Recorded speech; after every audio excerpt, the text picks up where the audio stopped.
There we go. Patrick, how are you? Good, thanks. Excellent. Good to meet you. Likewise. Thank you so much for agreeing to have a conversation. Yeah, glad to be here and there. It's been really interesting for me because a lot of the time, what I tend to do is dial into somebody who I know is going to be a guest. And then while I'm at work, I'll just put on video after video after video and then pause it and make some notes, pause it, and then over the course of a week, get together what I'd like to talk to someone about. And you've got a podcast that you've co-produced with, is it Tamir? Tamir Siddiqui, yeah, that's like 3 years old, Yeah, 3.5 years old. Yeah. there's some nice episodes. I really enjoyed it. And being a musician, I really appreciate that it's very in sort of in balance with spirituality, the course, and music. So that's great. But what I found really good was that these are, you know, you've made me sit down of an evening, put my glasses on, get a glass of water, and read for like an hour or so a night. Because we've got this rich history of articles that preceded your first book, which are really, really fantastic and really fascinating and really well informed, and kind of like what we were just talking about with your background in investigative journalism prior to coming to the course. That flavor, it reminded me of like when Carol Howe was a guest on the show and she'd worked for IBM. So she came at the course with that background and sort of those influences in her thinking, and she made some analogies and metaphors based on, as you would, your past experience and how you'd frame stuff. And with you, obviously your background, you did exactly the same as to be expected, and also kind of filled a void in terms of perspective and material that was available on the course at the time. Yeah, I um my background in investigative journalism made me very much the skeptic. And um so when I began the course, I didn't tell anybody for weeks or several months what I was doing. I was very sketchy about the whole thing. And to this day, I remain a skeptic in the sense of I don't, believe the course just out of faith. Right, I've earned a certain amount of trust in it simply because it has worked. right, yeah. And that's my test. But to this day, I don't care whether Jesus told it to Helen Mhm. or Helen was on a 7-year bender or or whatever. It's the material itself I've always paid attention to, and using it and testing it. That said, the farther reaches of the course, which I feel like I'm just beginning to approach after 30 odd years, um, the some of the further reaches of the course you can't test in real life because the course says this is not our real life. Mhm. So you can't test everything here. Right. Um, and that's sort of what I call the later work that I'm doing. Uh, um, I've been strongly influenced by Ken Wapnick, both interviewing him and listening to his workshops. And the only substantial disagreement I've had with him is he used to talk a lot about how, don't expect the course to improve your life.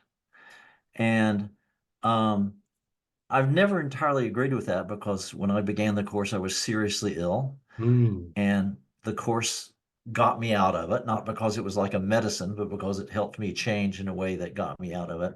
yeah. And I don't think that people would be sticking with it, given its difficulties, for 15, 20, 30 years if it was not improving their life, Mm, you know. So I've always been a little skeptical of Ken's position that we're just in a dream. You can't improve it. Don't ask the Holy Spirit to improve your dream. Um, it's all about waking up. Um, but my experience is when I started the course, I was having a very bad dream, Mm. and it has gradually improved since. Yeah, eventually I want to transcend that dream. But if I could have done that already, I would have. So Because you'd had chronic fatigue syndrome for like 7 years. I had it for 7 years. I encountered the course about 6 months into it. Hmm. Um, and I really took it up out of pure desperation. I had been Sure. to see physicians and acupuncturists and shamans and everything under the sun, and nothing was making any difference. And uh, a key turning point was when I was in therapy, and I had this very nice, quiet, passive therapist who, anything I would bring up, he would say, "Well, how do you feel about that?" And you know, and so after about 9 weeks of this, I felt like it was going nowhere. Right. And during that time, I had started the course, and I came into session one day saying, I wanted to. I felt like the therapy was not pushing me. I wish there was a little bit more that we could do together. Hmm. I was fishing for him to have ideas, and he said, "Well, what do you think we should do?" And I said, "Well, actually, I've started this very strange study called A Course in Miracles, and I don't know a lot about it, and I'm not even sure I should be doing it. And I just wonder if you ever heard anything about it." And he sat back in his chair and smiled and said, "If you can handle the course, you don't need me."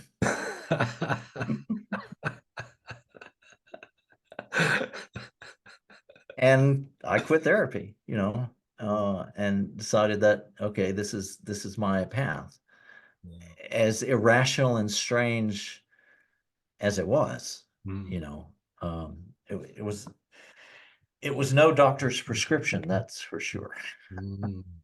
Interesting, because my wife had chronic fatigue syndrome for many years and spent 3 years in bed when it was at its worst. And she had that same drive that you're describing, just to turn to anything. And that's something that's influenced me, over the years, where I've realized that you can't solve everything on your own. And it's good to turn to therapists and try different modalities. And she went to like a group when people said, "There's nothing we can do for you, you're just going to basically deteriorate." And she went to some sort of group, and there was people in there so dejected, and their energy was so low. The people in wheelchairs and stuff, and she just looked around the room and went, "No, I'm not having this."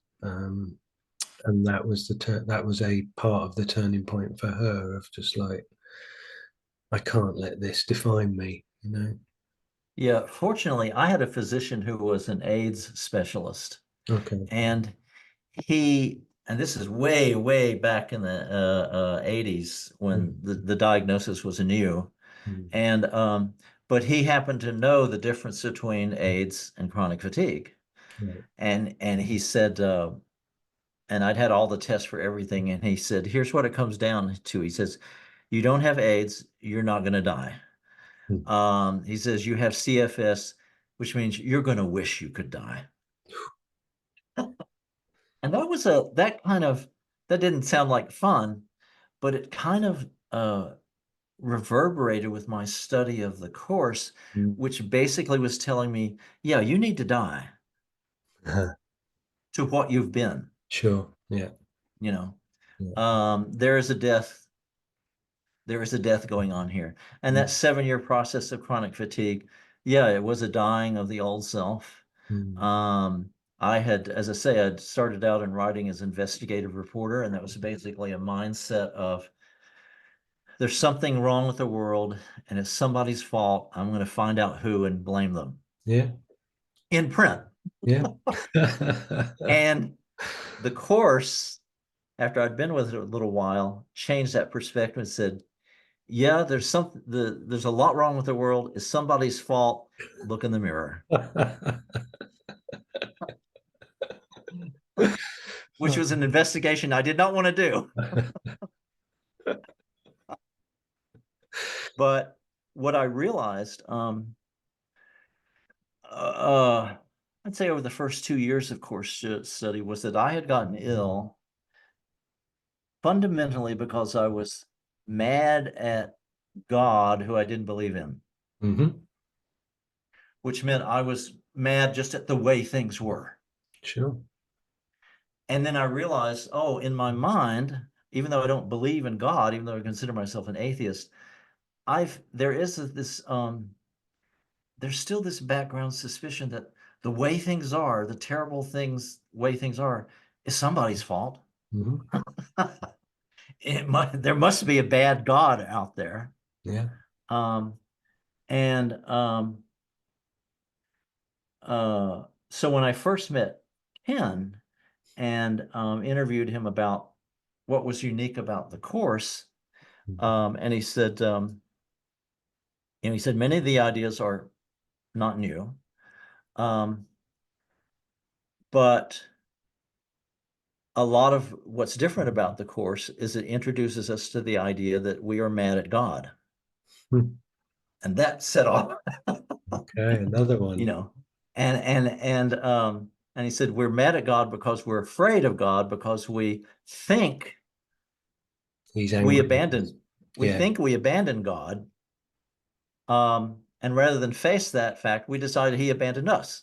And he's angry with us about it. Right. And the shocker behind all of that is God doesn't even know or care. There's the God out there as a principle of absolute abstract love is not even aware of us as individuals, not doing anything to us.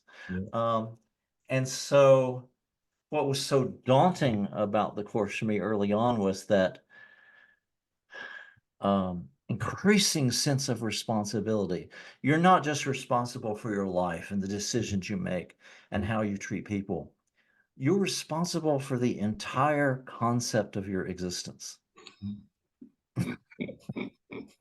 You made all this up. And that took me a while. That took me a while to integrate. I'm not surprised. I was thinking of Maureen Muldoon. She went to one of Ken's workshops and she was sitting there, and he sort of said at one point, right, is there anybody new to the course like that? And she's sort of tapping herself on the shoulder, going, yeah, come on, like that, And Ken's like, anybody who's only been studying for like 10 or 15 years. She was like, what? What idiots study something for 10 or 15 years and they're at the beginning? My favorite moment in a class of his was one of his later classes down in Temecula. And he opened it by saying, he said, I first want to see a hands raise of people for whom life is pretty good. And the world is treating you right, and you really don't see anything to worry about. And he said, I want to see those hands because you people should leave. He said, you're not going to like what I have to say. Oh gosh, a legend. I hadn't realised until doing my research for yourself that you'd um, spoken to Ken about the kindness, be a little bit kinder. That came from your conversation with him. Yeah, my very first interview, I thought I was going to trick him Yeah. at the end and said, if you had to sum up the course in one sentence, what would it be? And he said, oh, that's easy. Try to be a little kinder. Now, I did not realize at the time he was probably quoting Aldous Huxley, who had said that earlier in those exact words. And Ken knew Huxley's work very well. So I didn't realize he was adopting something. But Ken went on to explain that even the phrasing of that was important. Try to be a little kinder. He said, because the ego can really latch onto the idea of being kind and start telling you how kind it is and Mm. acting it out. Yeah. And he says uh, the lesson of that brief sentence is you really have to try, because you don't really know what it means to be kind if you're just trying to be a good person. Mm. You know, that kindness really comes from the um, recognition that you have to regard everyone as not just your equal, but as part of you and you being part of them. Mm. Everyone, Mm. Donald Trump included, you know. uh, and and that's still a daunting thing, you know, to say, not just that you should be kind to everyone or respect other people, but to recognize that um, you are other people. Yeah. But how interesting, you know, because coming back to the psychology or the psychiatry angle, it's like the unconscious mind doesn't know the difference between inner and outer worlds. It just doesn't even register on its form of language. And if you take that into account and think, you know, if if you were to view your own mind as a localized, isolated point, and you were trying to get to grips with every corner of it, and you wanted to shine a flashlight and make sure there was no bogeymen hiding in the shadows, then you'd have to sort of look at every aspect of what you consider to be the full footprint of where your consciousness resides. So if Right. you take that principle to the fact that there's only one mind here, there's only one creation, then it helps to frame that exact principle of the fact that we are all connected, we're all one, and what we see in another is what we see in ourselves. And in fact, that reminds me a bit of like Jung sort of saying, you know, if you're not sure what you're missing in yourself, have a look at the world and that will show you. Yeah, or as the course says, I've been reviewing this workshop of Ken's where he deals with this. Was this may not be an exact quote, but it's something like, "The world you see is an outer Oh, picture of an inner of condition. what's going on in your mind, without fail and without exception. Mm, Everything you see is a projection." yeah. Um, uh, and no matter how much you may dislike the world you see, you believe in it because you put it out there. Mhm. And that's a very daunting lesson, you know. I think everyone can catch themselves being really angry or accusing somebody of something unfairly and say, okay, that was a projection, you know, and I wish I hadn't done that. But the idea that everything you see at every moment Yeah. is an outer picture of what's going on in your mind um, is shocking, you know.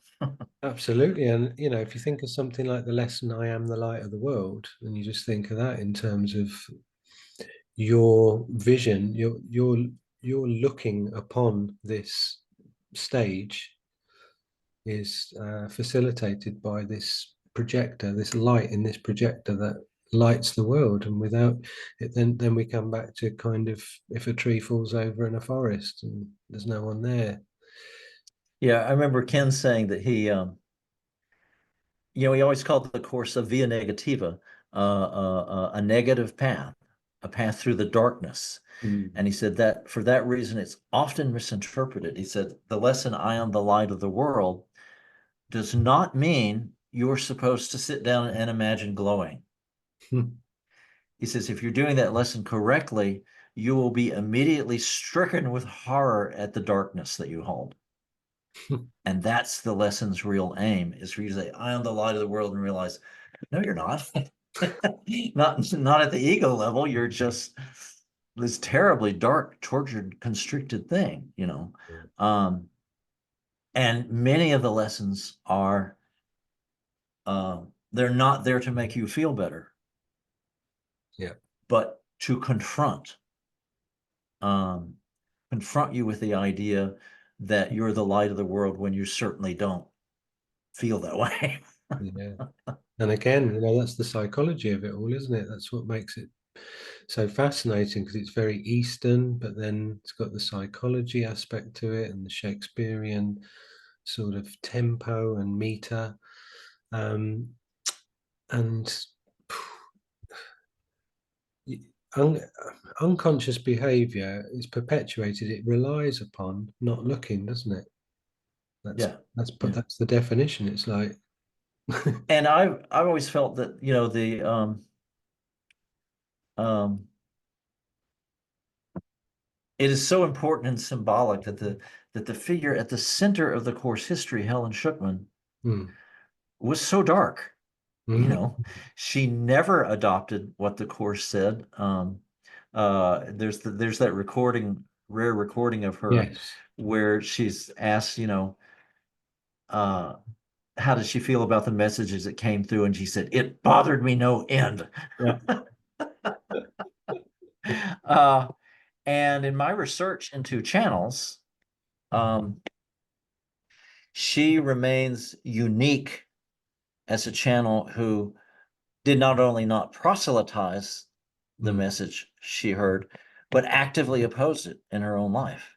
And interesting. to the end of her days, Mm, she only spoke in public once about the course, and after that told Ken and Judy she never wanted to do it again, mm, that she should not be a public representative mm, uh, by any means. Um, and there's that famous story that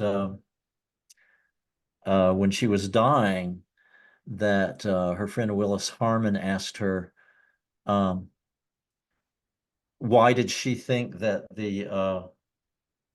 uh, the course had come to her to transmit, and why did she never benefit from it mm. personally? And she said, uh, "Well, I know the course is true. I just don't believe it." Right, that's where that's from. Okay. And that showed that split that's in virtually all of us. Yeah. I know it's true. I just don't want to believe it. Wonder, yeah, I mean, that's a very purposeful sort of value, really, isn't it? To have that perspective with her receiving it.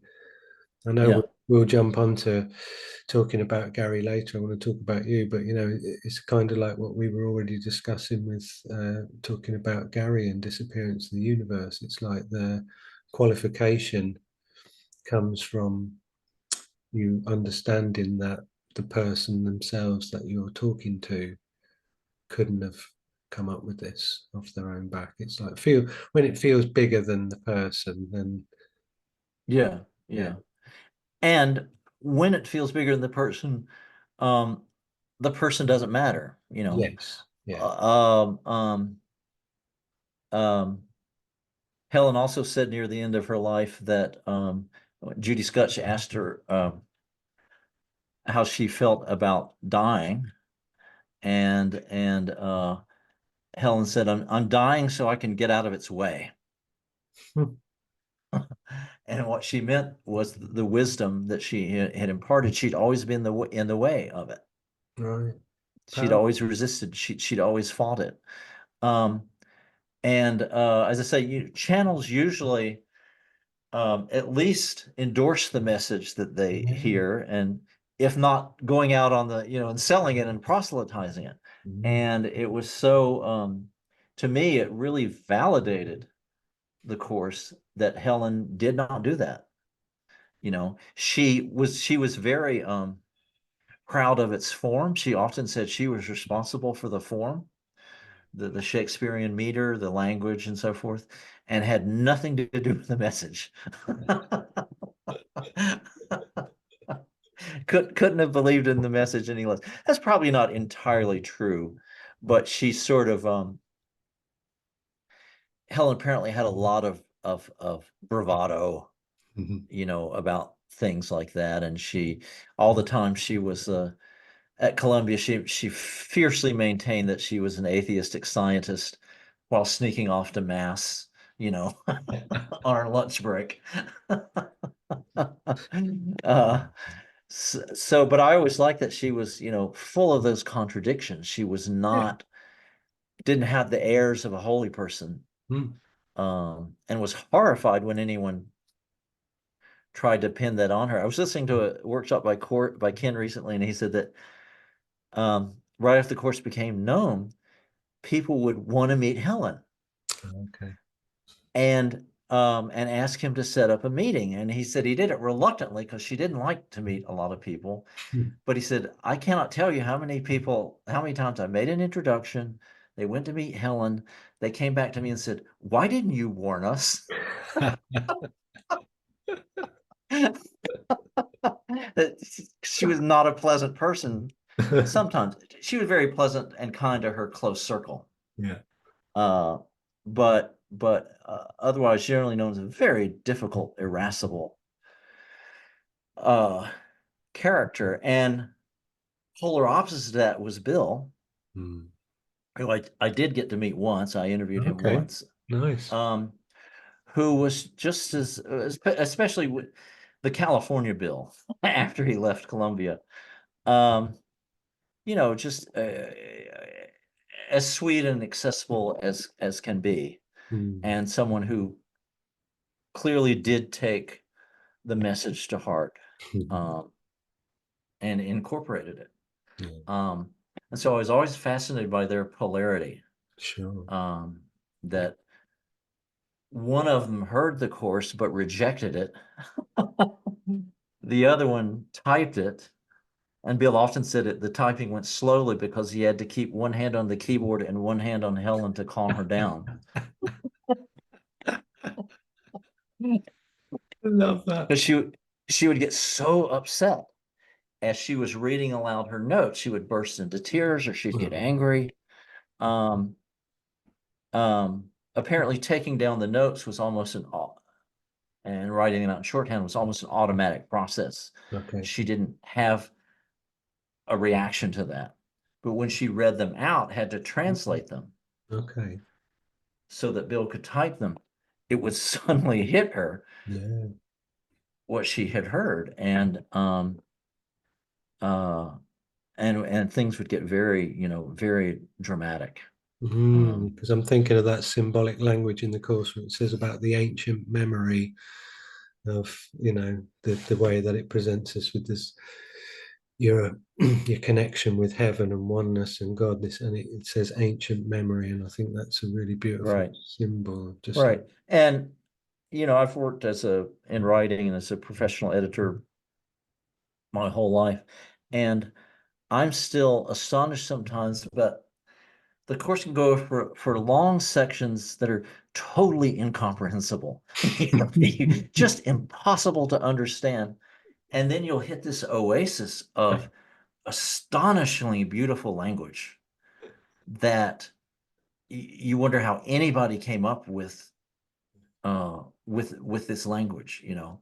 Um, and you could sort of see, since Helen was responsible for the form of the course, what words it got put into. Mm. Uh, um, you can see sometimes in how the course goes from being very difficult and abstruse to incredibly light and Mm. powerful. Of that, you get a picture of how much she was resisting Mm. at different times.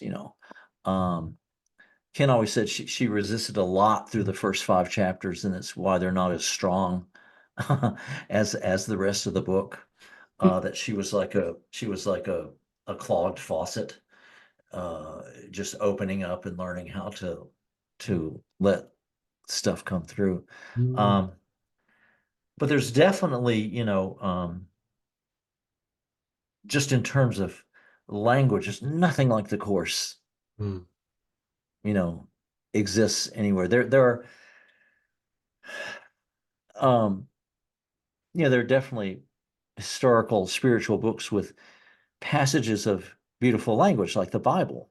Mm. But the Bible was written by God knows how many people and edited by hundreds more. Uh, and the course, even though there's been controversy about the editing and so forth, Yeah. it was essentially one route of transmission. You Mm. know, one source, one receiver, Mm. and so it has retained a kind of purity Mm. um, ever since. And I love the fact, it's this makes me think it's all a bit rock and roll with the friction and stuff. And, if I think my favorite bands like The Who, or I really love Pink Floyd of the era where they were the original lineup, and these two bands in particular, that they reached the heights they reached because of friction, because of people clashing, and then that clashing pushed the parameters of what they were reaching for and striving for. And then when it did strike, it did all fall into place. It went somewhere that Right. it couldn't have gone to if they'd have all been sitting around hugging each other and Right. in Right. complete harmony. So I really love that. And, yeah, I think those rock and roll side of stories, I think any of my heroes, I've got a few heroes, but creatively, I have to separate the man from the talent in order Right. to have that perspective. Because, especially as a kid or whatever, you find you're drawn to a musician or a comedian or a martial artist or a sports person, whatever your thing is, and it's the talent that you can't take your eyes off it. You're completely Right. transfixed, and then that leads you to the hunger of like, well, who is this person? And then you find out, oh no, they cheated on their wife. Oh no, he did this. Oh no, he did that. Oh, he was a heroin addict for 5 years. It just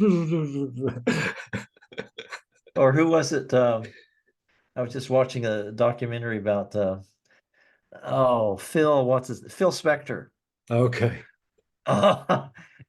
who invented the wall of sound, Yeah. made a huge difference in so many musicians' lives. Mhm. And he was pretty much totally insane. Yeah, he's quite likely to get locked in the studio and held at gunpoint until you do what he wants you to do. Right. Uh, and that just shows that, um,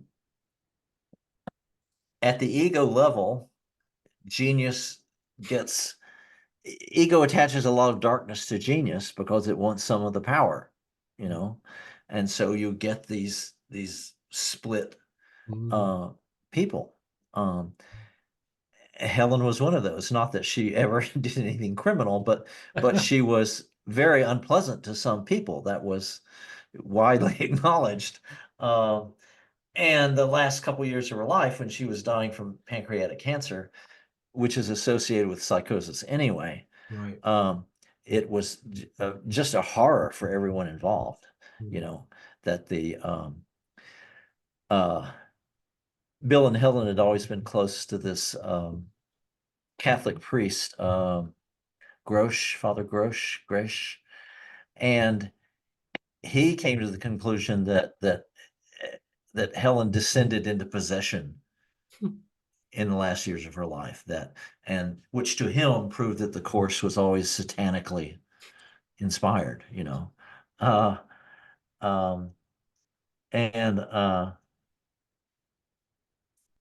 so yeah, those polarities can be very interesting to witness. And one thing that the course does by being a via negativa, a way that focuses, as the course says, focus is not on love, but on the obstacles Mhm. that we create in the way of love, um, can lead you down some dark alleyways. Yeah. Fortunately, if you stick with it, it gives you the way out too. But it's very clear on that, you don't get to heaven by imagining the light, Yeah. but by facing the darkness. Jung said very much the same thing, that what he said once, the shadow is 99% gold, Wow. but it's that 1% that doesn't look like gold, uh, um, that blocks people's experience. Wow. And I'll tell you another thing that I found really interesting was you were saying, I thought it was a brilliant little phrase that you put, holy schizophrenia, Batman.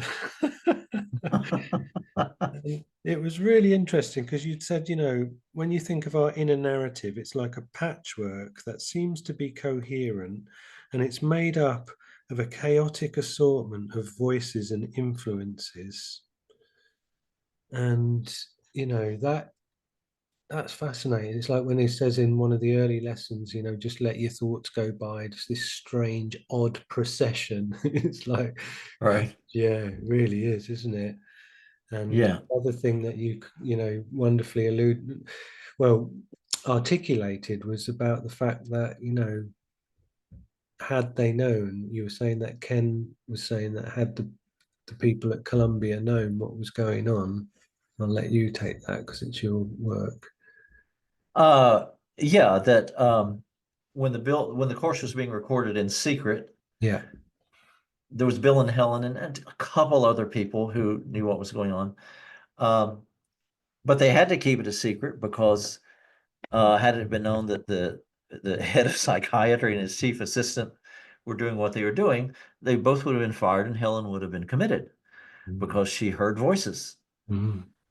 And at that time, the 60s, psychology was not still didn't have exactly a stellar reputation. It was regarded as a baby science, it was Mm.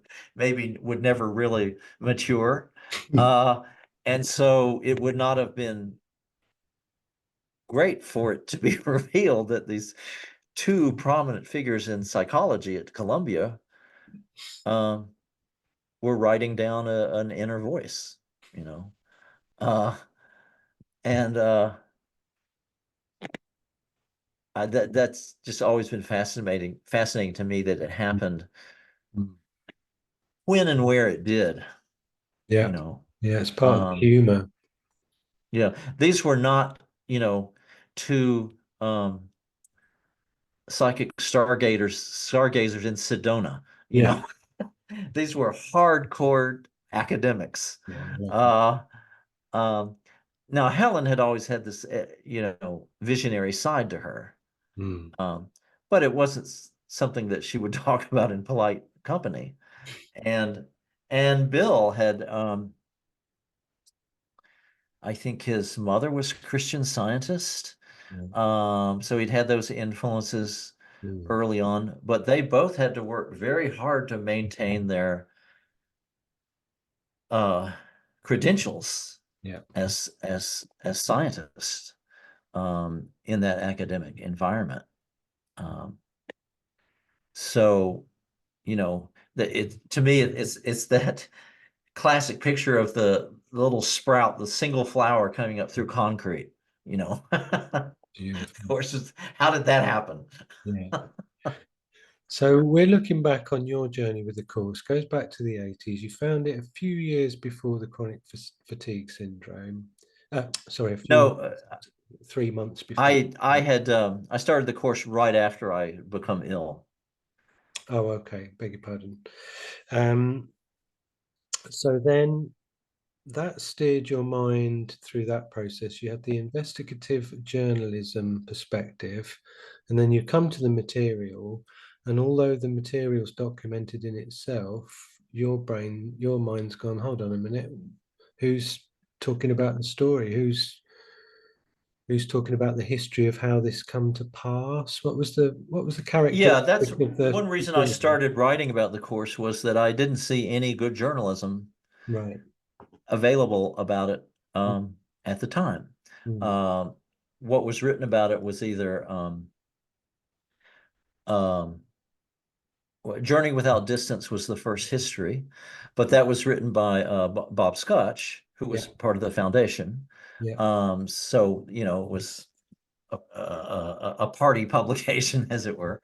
And Psychology Today had done a very skeptical, negative article about it, but there was nothing written, from the center, Mm. from a center perspective. And one Mm. thing I realized early on was that, uh, you couldn't write about the course from outside. Okay. You know, I had to be a student before I could start reporting on it, because otherwise it's impossible to grasp. I have read pieces by mainstream reporters trying to understand the course, and they just come up with the wildest conclusions because they're not involved. Okay. They're not experiencing what it does. Yeah. I've also seen just one or two journalists, no names are coming to mind, but I was definitely one of these whose whole perspective was changed. But I would say that I'm um, certainly no less skeptical than I was before I started the course. I'm just a lot less angry, and um, there's a lot of known a lot of journalists, and there is about with many journalists there is a world-saving aspect. They're driven to the work because they want to grasp the world, they want to understand it, they want to show people what's happening, Mm. and then they kind of think, this is where they're mistaken, they kind of think if they show a real picture of what's happening, a miracle will occur. Right. People will be enlightened. People will see the truth and say, oh, no to that and yes to that. Mhm. Unfortunately, that's not what happens. Um, Most journalism just confuses and bewilders people, Mm. because especially in modern times where you can almost instantly know that there's a terrible war in the Middle East, Mm. a terrible war in the Ukraine, it comes across with incredible speed. Mm. A couple centuries ago, you wouldn't know about a war Mhm. in another continent. It would never impact you, so you didn't get all that bad news. Now we're just deluged with bad news and fake news Yeah. and artificially artificially generated news everywhere, and so um, journalism can't possibly provide that kind of saving grace, you know. Mm. Um, on the other hand, I see people in the course movement and other spiritual movements saying, "Well, you just can't watch the news. It's all negative. It's all bad. It's all bad for the spirit," which I think is completely wrong. Mm. Um, I think you um, journalism is a picture of what's apparently happening out there. uh, and more importantly, it's a picture of how people are suffering and what people's struggles are, and correctly viewed, um, it's very important information. But I know from experience that a lot of the seeming cynicism of journalism comes from the fact that these folks are all frustrated idealists. Right. They want to change the world by telling the truth, Mm. and that's a noble venture, and it's not enough. Mm. You've got to have an interior source of truth, Right. an interior access to truth, Mm. to change how you look at things. For instance, when I before the course, I was in investigative journalism. After the course, I started writing for magazines like Yoga Journal, The Sun, at the time, New Age Journal. I started writing about healing. Mhm. And when I was an investigative reporter, the measure of success was how many people you pissed off. You know, uh, I remember one time, way back in my 20s, I worked for a weekly newspaper called the San Francisco Bay Guardian. And their motto was, "It is a newspaper's duty to print the news and raise hell." That was their ethos. And I remember once publishing an article that was actually pretty effective in that it got a lot of people talking, it got a lot of people angry.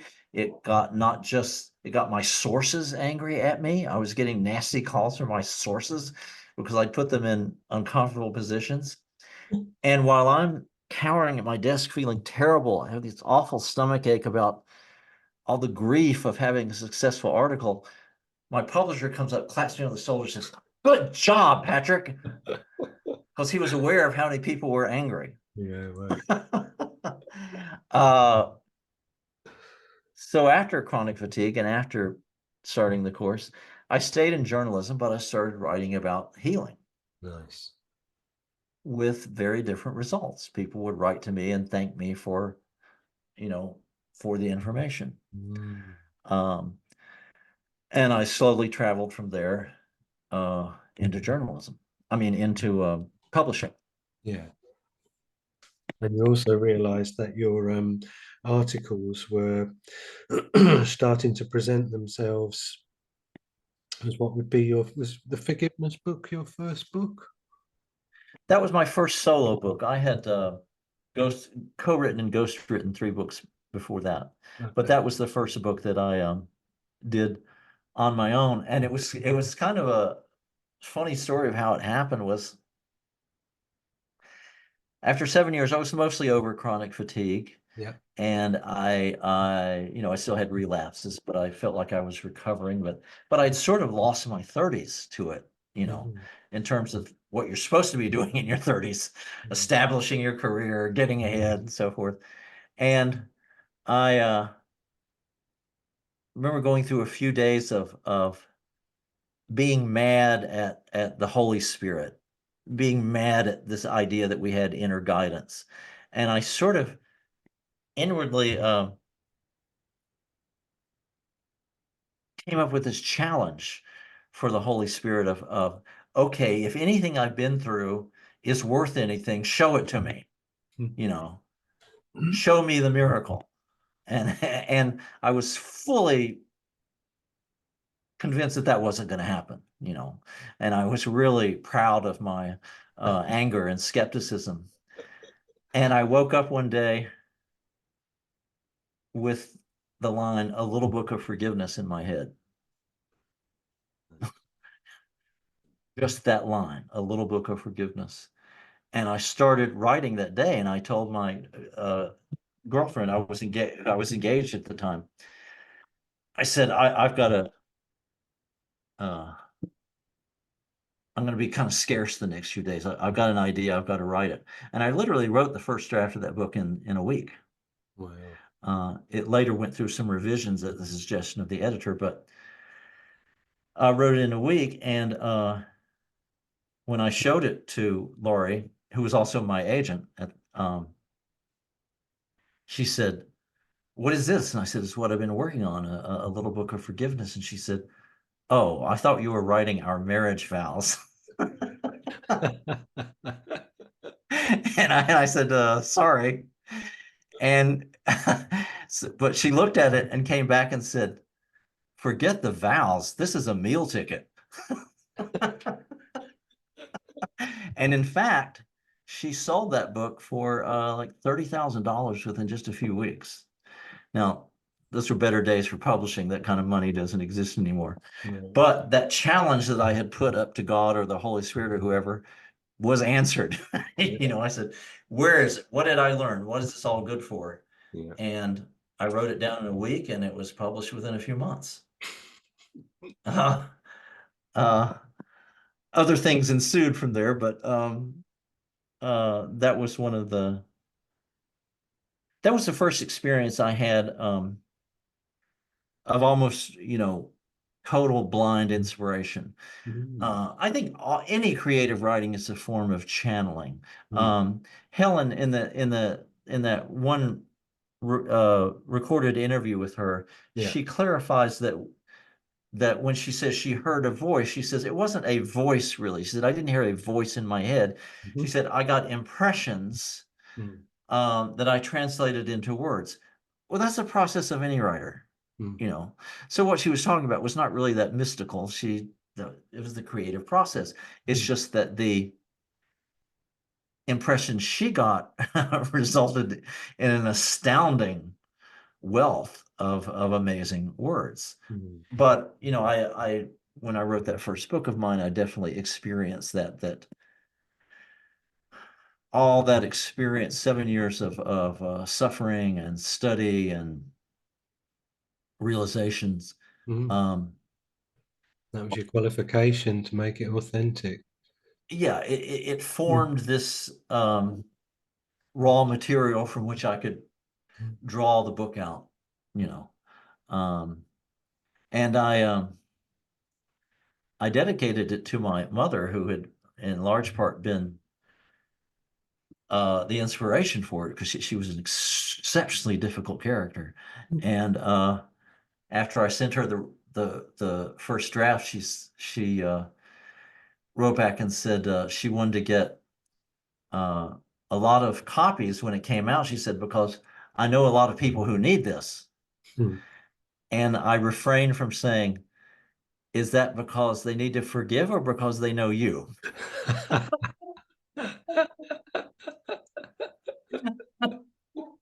But I didn't say that. Yeah.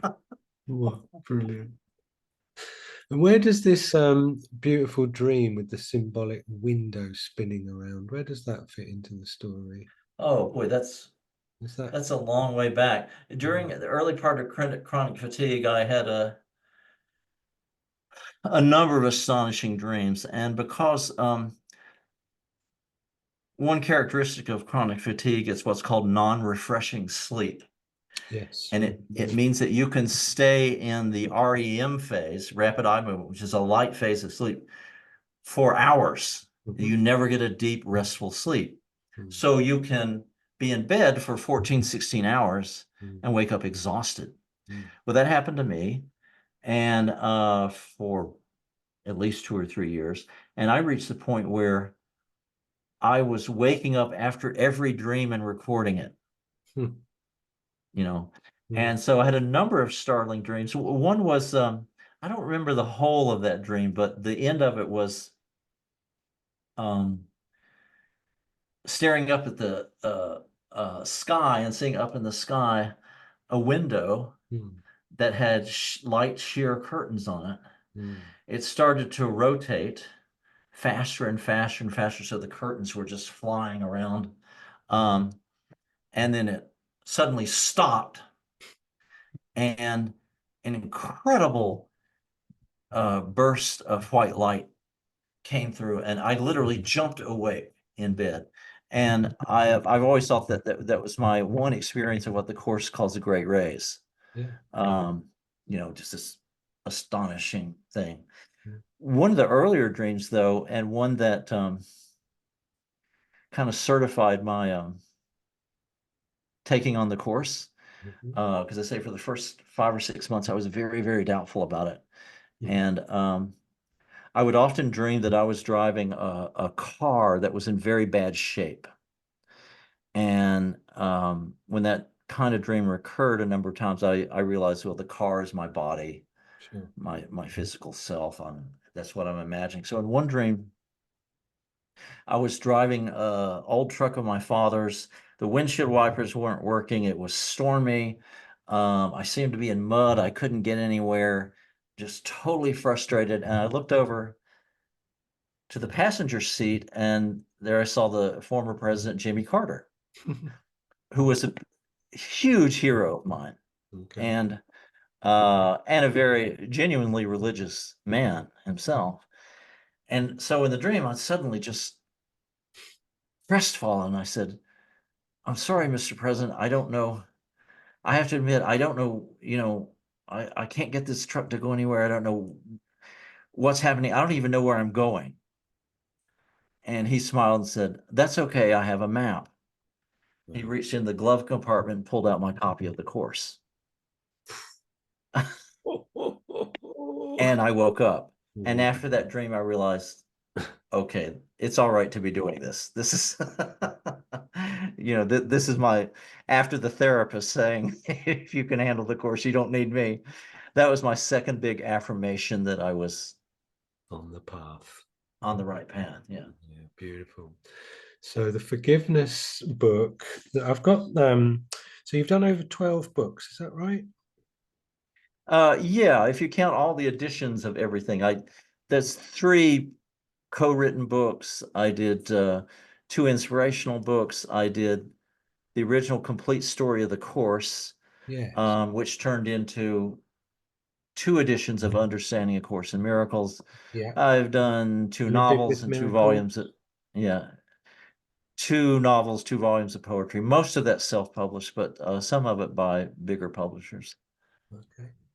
And we've got Living with Miracles, How to Be Spiritual Without Being Religious, which is quite a big phrase now, isn't it? This SBNR thing. Yeah, and that was originally published in 1996 and had the title The Book of Practical Faith. When Hampton Roads picked it up like 5 years ago, they retitled it. Oh, And just because the editor realized that that was a hot phrase at the time. right. Uh, and I didn't have any qualms about that. It is essentially a guide to that attitude. And it just as in the forgiveness book, I don't mention the course, but if you know the course, you're going to see the influence. Yeah, Um, but amazing. to me, I've always been most proud of uh, my full length book of journalism, Understanding A Course in Miracles, Yeah. because um, I used all the principles of journalism. I mean, the book has 2 full chapters of criticism Hmm. of the course, from both from secular sources and Christian sources. I had a great time talking to the guy who believes the course came from Satan. Um, and by the way, he was a pretty good friend of Ken Wapnick too. Wow. Um, his name was Dean Halverson. Okay. He ran a organization in Berkeley called the Spiritual Counterfeits Project. And it was all composed of Christians who had been in some kind of New Age pursuit and turned back to mainstream Christianity. uh, and Dean did, he was the person most like Ken that I've ever seen, Hmm. with a completely different philosophical objective. They respected each other greatly. And they actually worked, Dean did an entire edition of the Spiritual Counterfeits Journal about the course, in which he examined it very closely, um, included an interview with Ken. And the first time he did the interview, his tape recorder didn't work, so Ken granted him another. Wow. Uh, and the one thing I had to say about Dean, he truly did understand the course. Hmm. He just thought it came from the devil. And in my book, in Understanding A Course in Miracles, to this day, I have a chart that Dean compiled, which is the Bible versus the Course, Wow. in which he put Bible verses next to opposing Course verses. And to him, it absolutely proves the superiority of the Bible. To any Course student, it absolutely proves this. And that's a testament to how fair-minded he was. Wow. He really picked opposing phrases, and he just made it clear that these two have nothing to do with each other, you know. And Ken said he often had to spend a lot of time explaining to people, no, the course is not Christianity. Yeah. Not by a long shot. I always, in regards to that, I always remember that Jung saying, "Thank God I am Jung and not a Jungian." Um, and I would imagine that Christ would have said exactly the same thing. Yeah, I had a brilliant meme recently, and someone sitting in front of Buddha going, "How do I become a good Buddhist?" And Buddha's like, "What's a Buddhist?" Same drill. So, with the understanding the course book, is impartial the right word to use for it or not? Is it Well, just it's not impartial, as I say, because I'm a course student yeah? and I endorse it, Okay. but I went to great lengths um, to interview critics, and some of the critics are longtime course students. In the critic, I included some of what Ken had to say. Hmm. Um, in the critical section. Um, um, a pretty famous Jungian, James Hillman, got published with an article really trashing the course. And but unfortunately, it became clear he actually never read it. He read somebody else's article about it Okay. and got incensed because I tried to track him down twice and he would never talk to me. And it became pretty clear he didn't actually ever read the course or know what it was about. Um, but it um, it pointed out that the course, just like Gary Renard's books, it often pisses off people the most who know the least about it. You Yes. know? And I got that a lot after I'd published Gary. I would get these, really vituperative letters about the disappearance of the universe. Um, and when I would ask him a few questions about it, it would have come clear that they hadn't really read very much of it. And I always told people, um, the disappearance of the universe is just like the course. Read it, use it if you can, drop it if you can't. Right. You know, there's no other way to approach any book of wisdom. Um, my favorite story, and this is one that a lot of people don't know, was that there was once a professor of theology who decided to really take apart the disappearance of the universe. And he wrote this article that was published, I think, by the Circle of Atonement. And he made pretty reasonable arguments throughout for why Gary's book couldn't be true. And near the end of it, he said, the real reason I know that Gary's story um, of being the reincarnation of St. Thomas can't possibly be true because I am. And then in his closing paragraph, one of the funniest things I ever read, he said that he was actually considering filing a uh, theft of past identity lawsuit.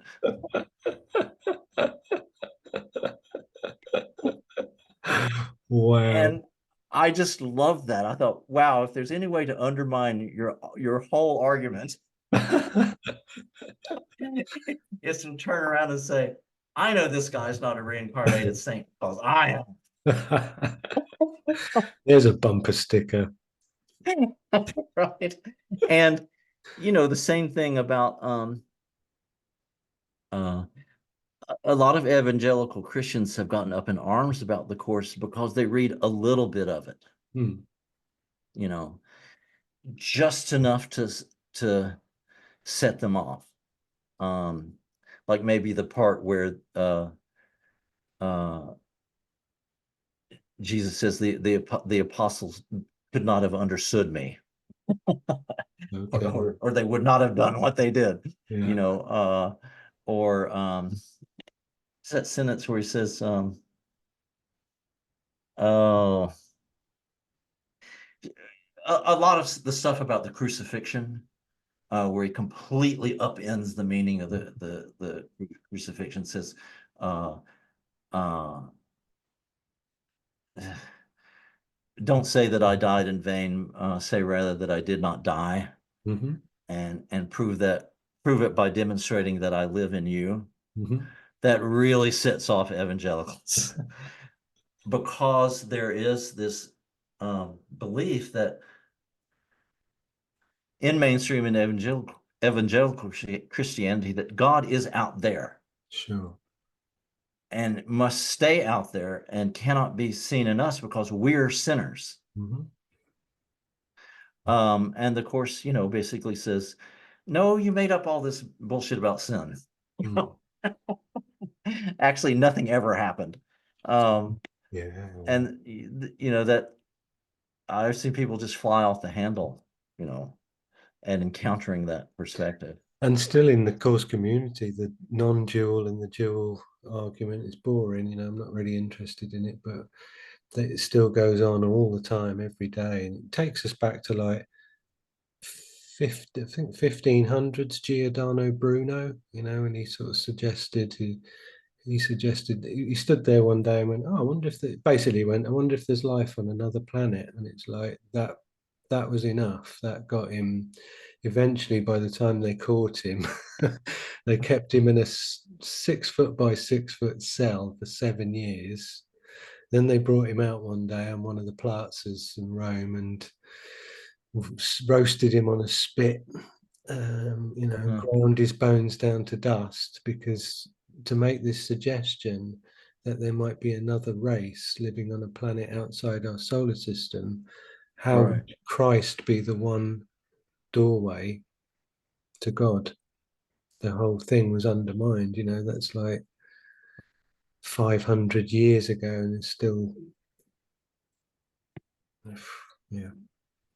When I first interviewed Ken, and this is many years ago when his school was still in upstate New York, there were already controversial course teachers, Endeavor Academy, the master teacher.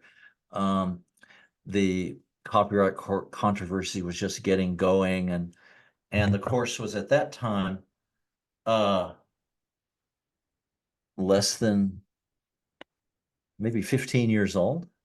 And I asked him one time, I said, does it, are you really saddened or heartbroken that all this division is already springing up in the course community just 15 years after? And he says, no, I'm surprised it didn't happen faster. And he says, and it will get worse, you know. He said that's just to be expected. Um, and and some of these, I've always thought that some of the alternative viewpoints or approaches are phases that people have to go through, Yeah. you know. And I've known a number of students who've gone through one teacher after another and come out with different opinions, and um, so I don't really have a judgment about all the different ways. And we have to remember, as the course says itself, words are symbols of symbols. Sure. Uh, that means there's a lot of interpretation Yeah. that people can be done. One of the truest things I ever heard said was Robert Perry, when I interviewed him once. We were talking about different versions of the course, something he knows about, and he said, I think if there are um, a million copies of the course out there, no, he says if there are a million students of the course out there, there are a million different courses. Yeah. Yeah. And I think that's true because it's like a gigantic Rorschach test. Yeah. You see in it at any given time Mm. um, what you project onto it. Yeah. Um, and it throws it back at you. Like the guy who goes to see the psychiatrist and they're showing him the Rorschach pictures like that. And he says, "What do you see?" And he said, "Oh, a naked lady. What do you see here? Oh, a naked lady bending over. What do you see there? A naked lady with her arms in the air." And this guy's like, "You're obviously like a sex maniac." And he's like, "I'm a sex maniac. You're the one showing me all the pictures." Right. Exactly. And my own grasp of the course has changed a lot Mm. since I would say for the first 5 years I had no idea what it was. Mhm. uh, After about 10 years I was just beginning to grasp it, and as I say now, after over 30, I feel like I'm just getting to the outer reaches. you know I've sort of gotten past the point where it's about improving my life. Mhm. And it's okay for it to be about that, no matter what Ken used to say. Yeah. uh, it is okay for the course to be about improving your dream life. But eventually you reach the stage where you realize, uh, I'm glad my life is going better and I'm not as insane as I used to be.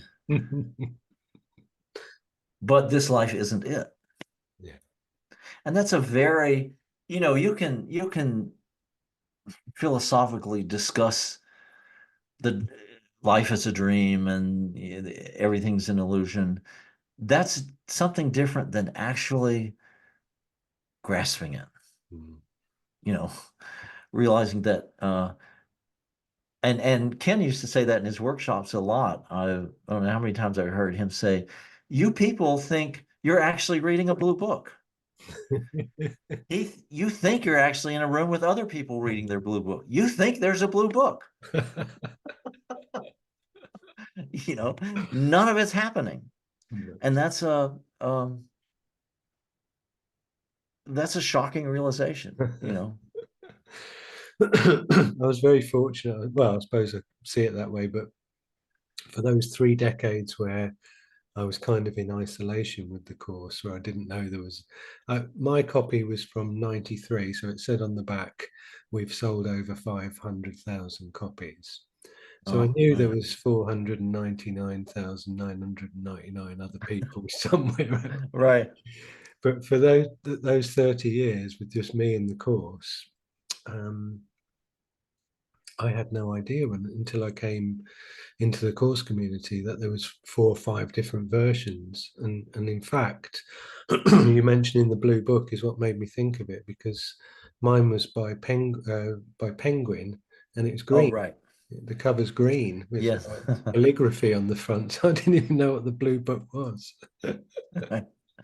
Yeah, that's an interesting story, because the foundation, the core members, the Bill, Helen, Judy, and uh, Bill, Helen, Judy, who am I forgetting? And Ken, um, had always received the guidance that the course was not to be publicized. It was also always to be word of mouth. And in fact, that is the way it spread.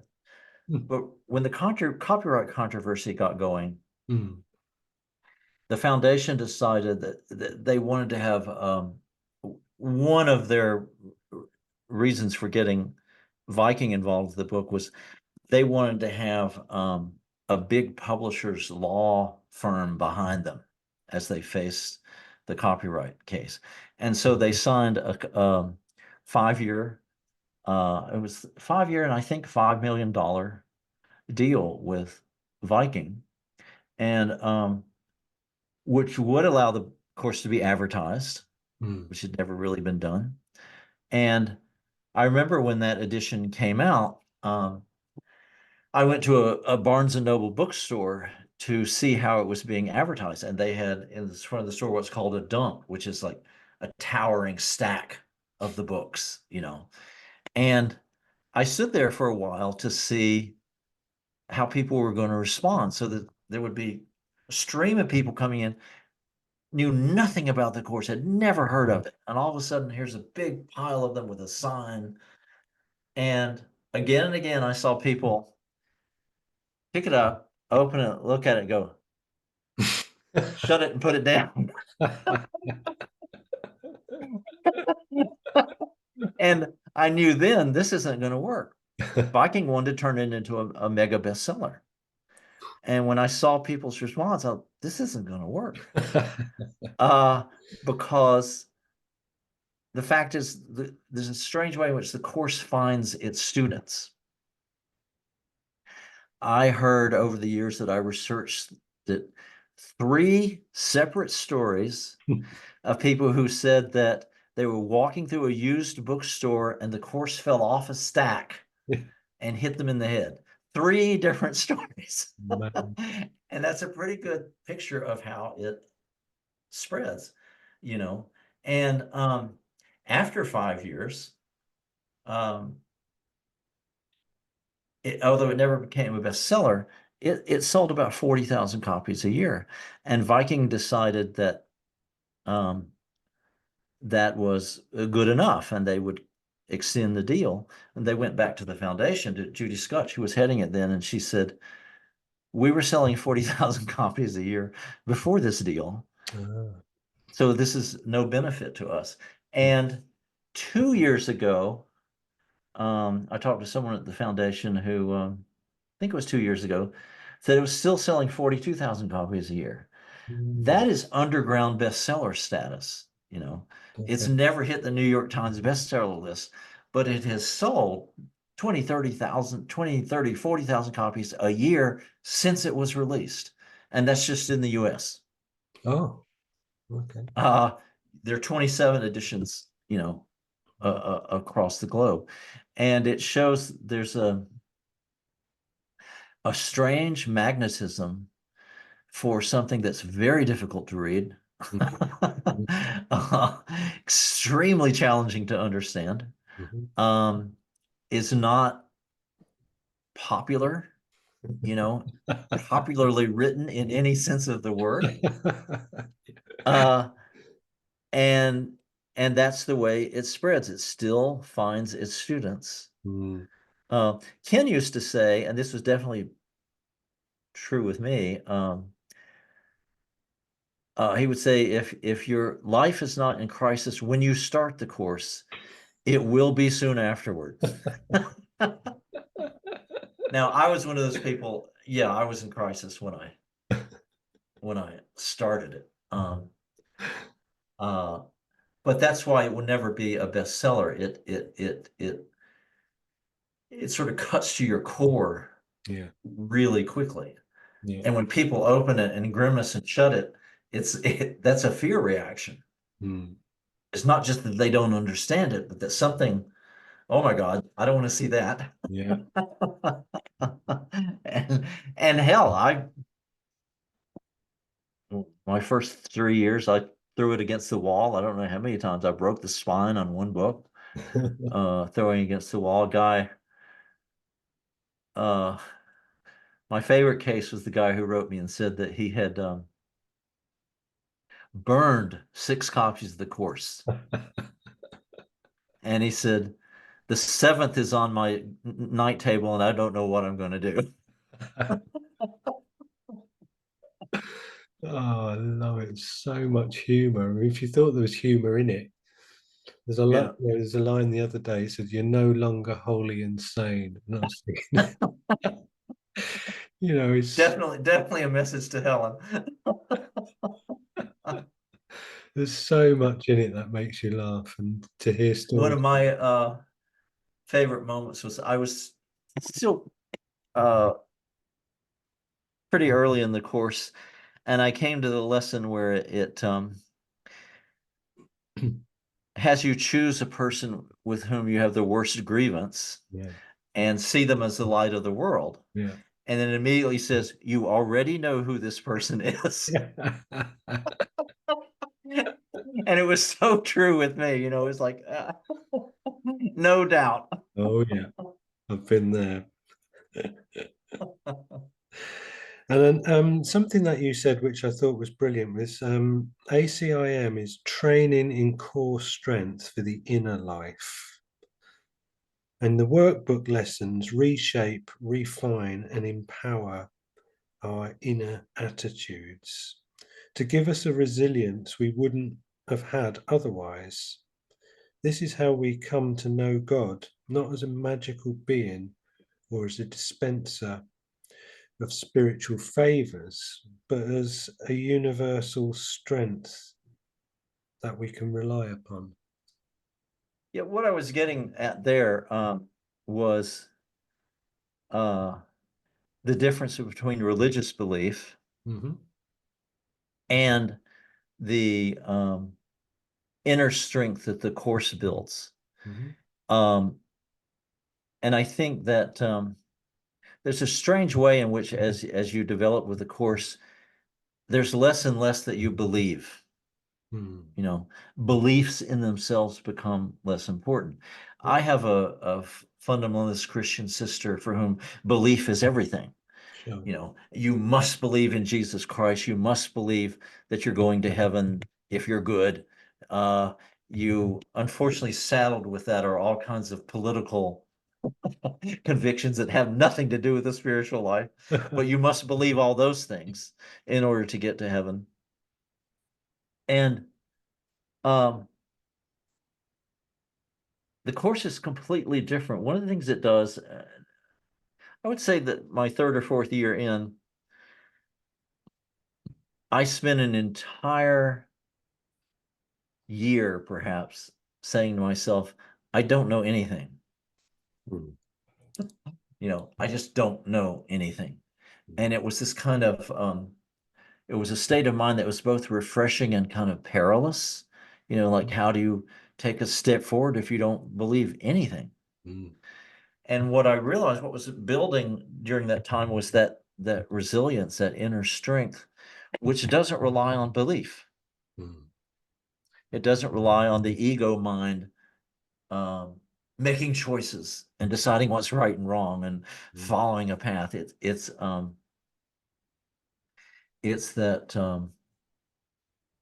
that there's a lesson. I rule my mind, which I alone must rule, Mhm.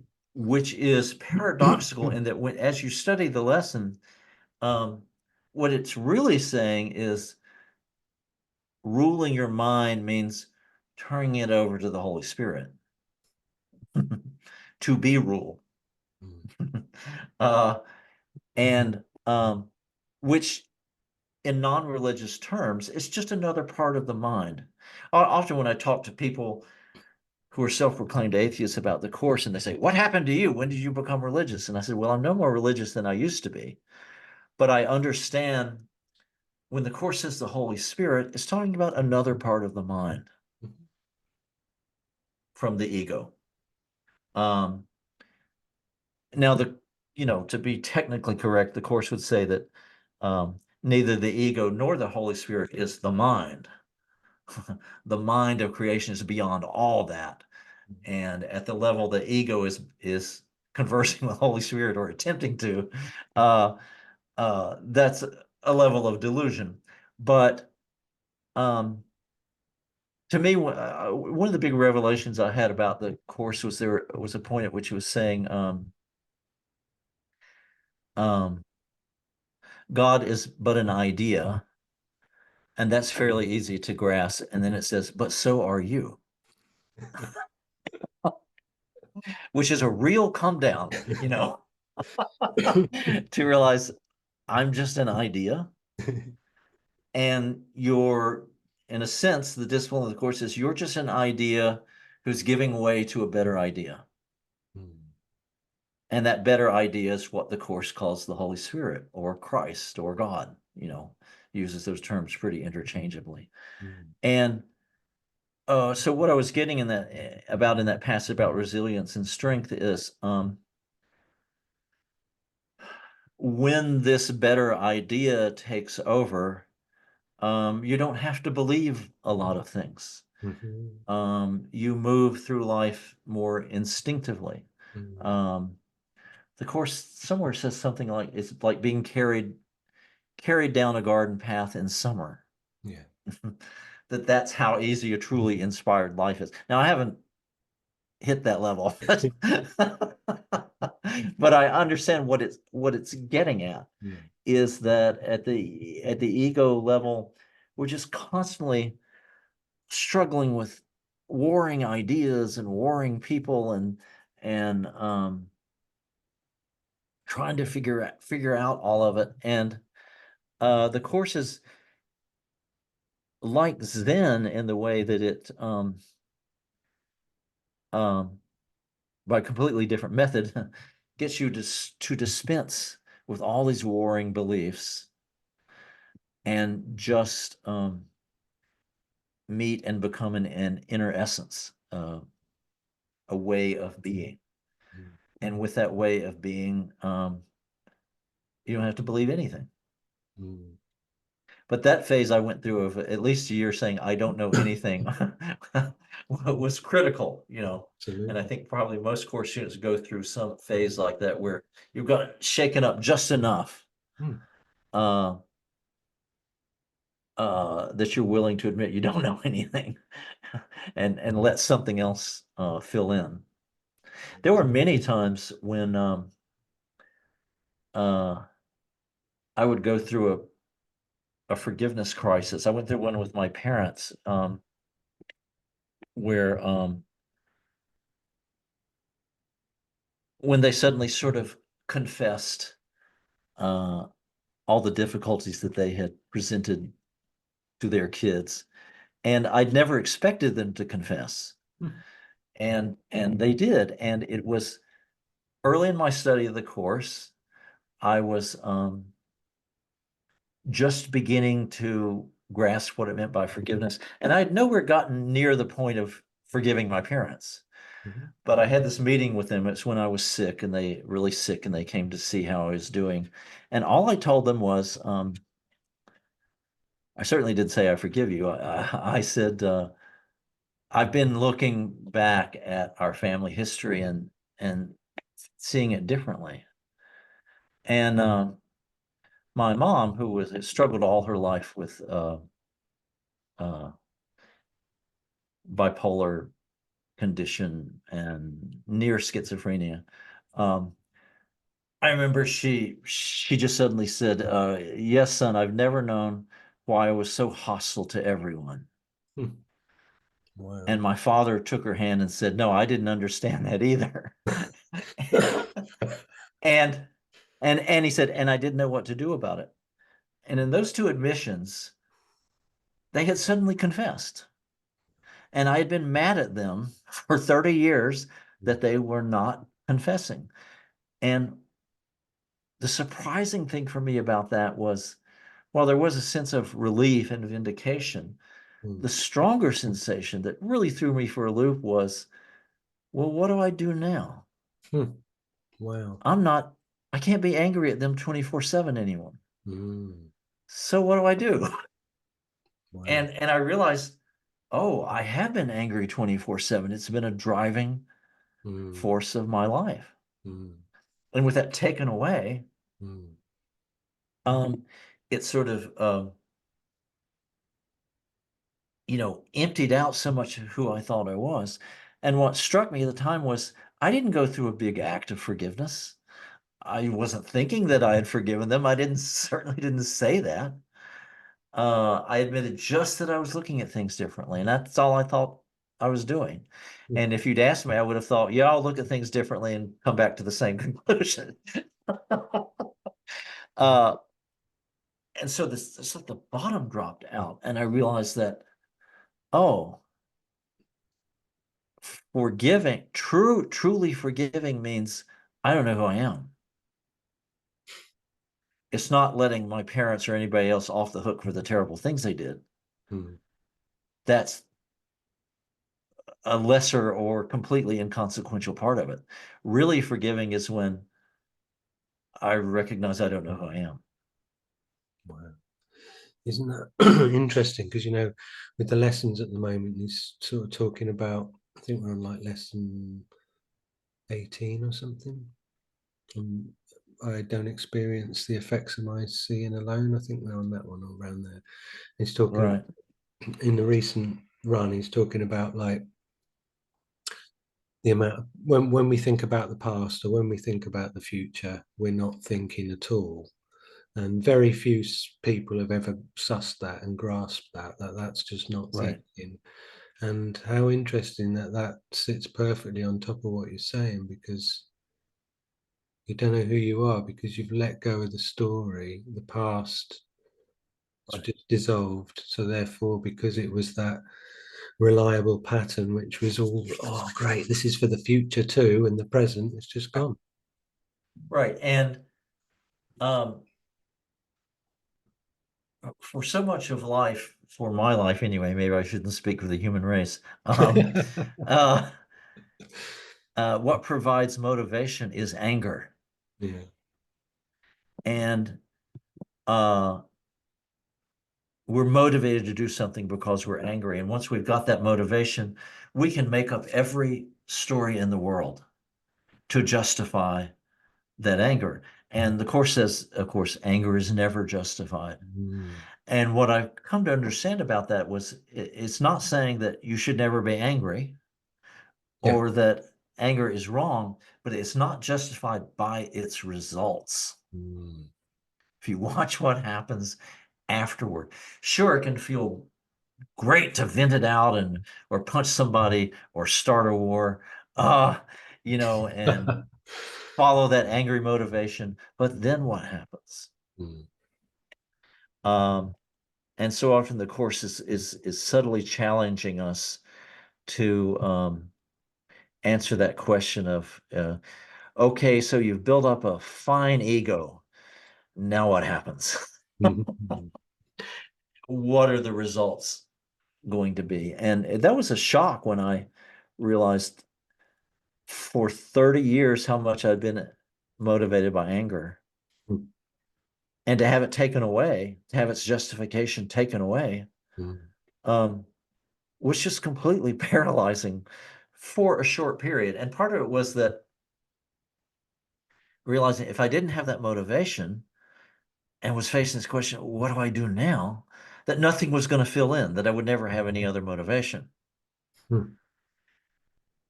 And what happens instead of being driven, motivated in the sense of being driven, it's more that sense of being carried down the garden path in summer. It's more like you're not driven, you're carried. And who knows exactly what it is that's carrying you? You don't really need to define it.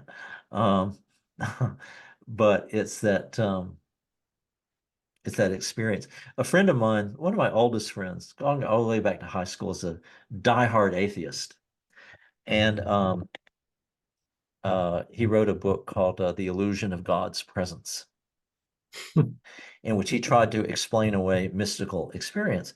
And one reason that was important to him was that he had a copy of my book on forgiveness. Okay. And one time he lives down in San Diego area, and one time he took some family members out on a desert hike, and it was hotter than they expected. They didn't take enough water. One of them got heat stroke. They made a narrow escape back to safety. And my friend always felt terribly guilty. Mm. For a week, he couldn't sleep, that he'd almost killed, his family and friends by not taking enough precautions.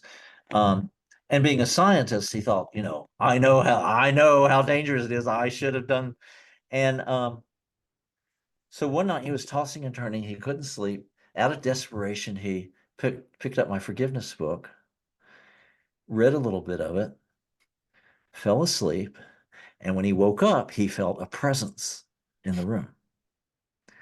Um, he said, it felt like a divine presence, someone that was just totally forgiving and enabled me to let go of all this. And he writes about this in the book. I mean, he tells the story quite honestly. And then he spends the rest of the book debunking it and talking about the biological, the biological antecedents of visions and forgiveness and so forth. And And I just laughed with one time. I said, why do you have to explain it at all? You know, you had a mystical experience. They're often not explainable, but there's no reason that you have to. Just let it go. And he literally didn't know what I was talking about. Yeah. Like not explain it. And I think that's a big part of spiritual experiences, being able to be carried along Yeah. by something we don't understand while also not clutching it, Brilliant. Yeah. you know, Yeah. and deciding that we should teach it, Yeah, exactly. And also, deciding that we're the vehicles and we should do it. Um, uh, it's I kind of think, keeping that balance of letting something wiser and bigger and more divine, whatever you want to call it, carry you, yeah. but not grasping it. Yeah, because that comes back right down to like what we were saying earlier about love. When this isn't about love, because that's forever beyond words, and it's an amazing thing to not grasp, but just to sort of let pass across your consciousness, if you like, because Right. the whole notion of abstraction and making no attempt to try and put some scaffolding around this idea and cover it up and build something and put it into some sort of form. Just leave it beyond form. Right. Reminds me of that old story, old parable about God and the devil are walking down a path, and they come across a huge uncut diamond. God stoops down, picks it up, and says, "Look, a beautiful diamond." The devil says, "Let me polish it for you." I can make it look so much better. Yeah, love it. Amazing. What a beautiful conversation. We're going to have to, I don't know how you're doing for time, but we've got to touch on the fact that you were involved. Can't remember the title of it, but there was that book as well that came along at some point that you put your name on the front of and helped get out there. Which, What's his name? Gary something. oh, yes. Yeah, Mr. So, Renard. so you knew Doris first, Jackie and N- Cindy's mum. Is that right? no, actually not. No. I told that joke on a interview I did with Gary, but no, You got me I had hook, done line, and sinker then with that. I had done Gary's book long before I met Doris, Cindy's mom. But Yeah. that was a total accident. I was just going to this course study group, um, and I was asked if I could pick up someone named Doris, and I went. And it wasn't until I met her that I realized she was Cindy's mom. But no, the book had happened a while before then. And you were the fourth in line to, Gary saying to you that Arton and Purser had said to him, Patrick's not allowed to know that he's going to probably put this book out. Well, actually, what Gary told me was that Art and Purcell had given him the names of two editors. Right. One of them he didn't know. And unbeknownst to Gary, it was a fairly powerful editor in New York, uh, who certainly would have given the book a bigger launch. But Gary didn't know who that person was. He knew me through my writing on the course, so he sent it to me. Hmm. Well, actually, he wrote me first and asked if I would take a look at this book that was a record of his 9 years of talking to ascended masters. And I wrote him back and said, I don't do this sort of thing. I know I'm affiliated with the course, but that's a little beyond the pale for me. And Gary wrote back, and this is in the days of letters, mind you. This is pre-email. Gary wrote back and said, well, will you read it if I pay you to? And at the time, I was doing, and I still do, professional assessments of manuscripts. And I said, sure, I'll read anything you pay me to, but just to be aware, I'm likely to be prejudiced against this kind of material. Right. And he wrote back and said, and I'll never forget this, he said, fine, because you're supposed to read it. And I thought, wow, this guy's got some balls, you know? And so he sent it to me, and it was in hard copy. So it was like 400 pages. And I remember I was at my favorite coffee house where I lived in Berkeley at the time. Took it with me. I was going to settle down and try to read as much of it as I could, dreading every minute of it. And I read about 20 pages, and I remember saying out loud, I slapped the manuscript and said, this is going to be a hit. I just knew it in my bones. And I also knew that I would be the only person crazy enough to publish it. It had everything, in publishing terms, had everything wrong with it. It was too long. It was written as a dialogue, and that's a no-no Okay. in publishing. Um, uh, the story behind it was totally bizarre, you know, and yet I knew I was going to do it.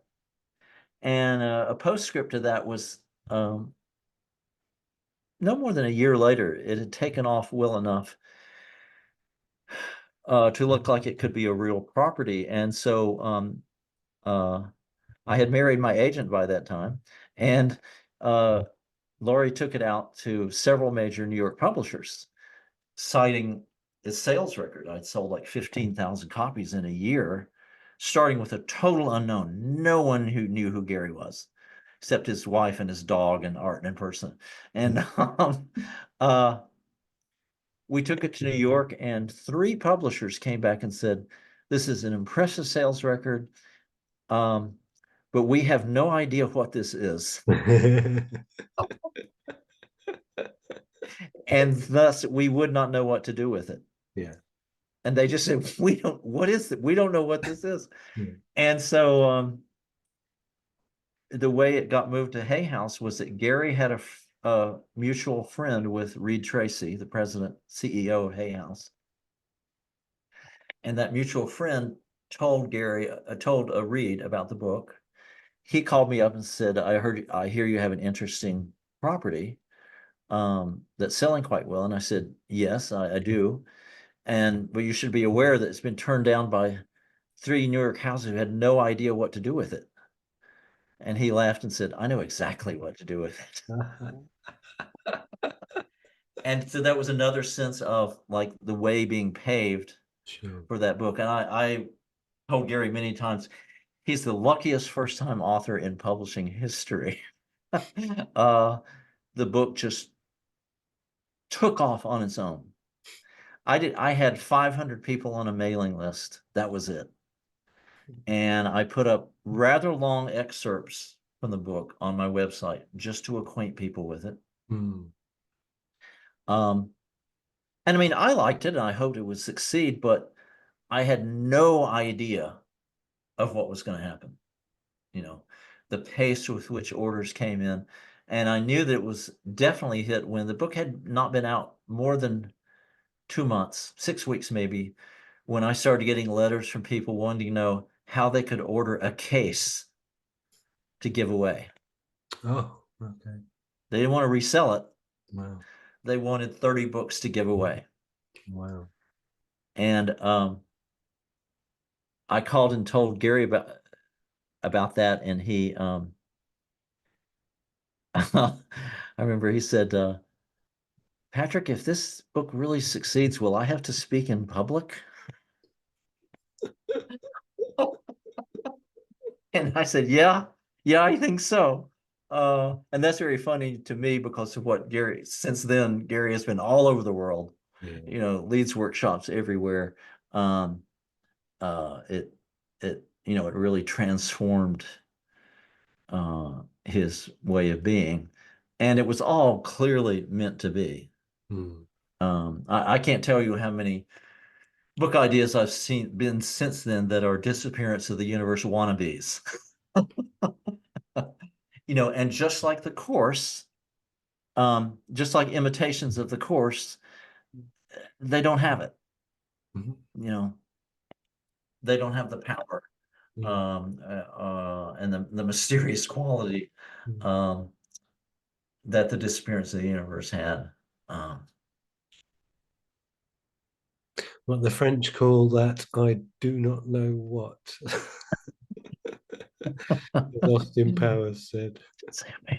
Or as I would say, je ne sais rien. Brilliant. Amazing. Well, thank you so much for sharing so much of your time and these lovely stories. And yeah, I highly recommend those wonderful articles on your website. I shall put it in the description of the video. And Okay. it's been a really beautiful experience for me to meet you and talk. And it's been really something that I'm appreciative for you making me sit on my sofa of an evening and wind down by reading articles. And I guess as well, it's an experience akin to what motivated you to do the articles. Was like they no one was talking about the course in that way. So for me to come back to that format after my journey with the course and to sit down and to read these pieces on the lessons that you've done and to make them all have social context and cultural context. And yeah, really interesting. I really enjoyed it. I've had Thanks. really Thanks. good conversation. It's been really good fun. Great. Yeah, me too. Excellent. All righty. Okay. Where's that? Take care, yeah? Okay. You Thank too. you. All right.